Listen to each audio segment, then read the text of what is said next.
Почитувани, враќањето на СДСМ на власт значи корупција, неодговорност и разградување на институциите. Враќањето на СДСМ на власт значи деструкција и назадување, наместо проекти, реформи и напредок. Ова е факт и ова не може да го сокрие ниту невладината Transparency International, која е блиска секако до Сорос и до СДСМ. Назадувањето на листата на Transparency International е резултат на работењето, се извинувам, на генералниот секретар Оливер Спасовски како технички министер во МВР и работењето на Фросина Ременски како технички министер за труд и социјала. Ова е и резултат на работењето на Катица Јанева и новоформираното специјално јавно обвинителство.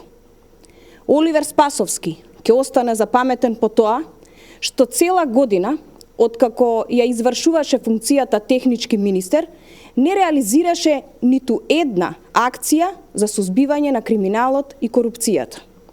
Оливер Спасовски не само што не реализираше ниту една акција, туку се фотографираше и се движеше во присуство на криминалци и лица од подземјето, а првоосомничениот во случајот Фабрика за афери Захир Бекири Чауш се покажа дека бил близок пријател и чест гостин во кабинетот на Зоран Заев.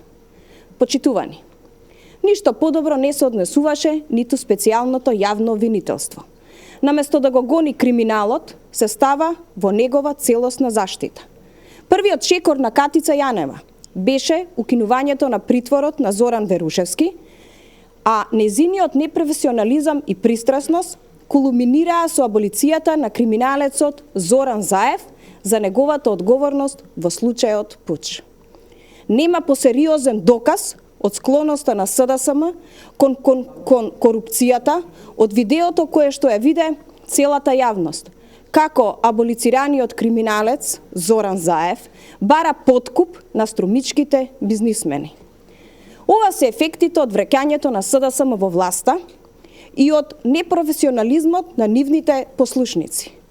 Граѓаните на Република Македонија нема да заборават дека во време во владењето на СДСМ до 2006 година Македонија беше пласирана на 105-то место на листата на Соросовата Transparency International.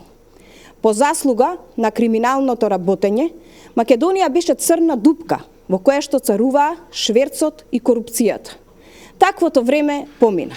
Граѓаните на 11 декември му дадоа уште еден црвен картон на СДСМ и порачаа дека не сакаат аболицирани криминалци да ја водат државата. Ви благодарам.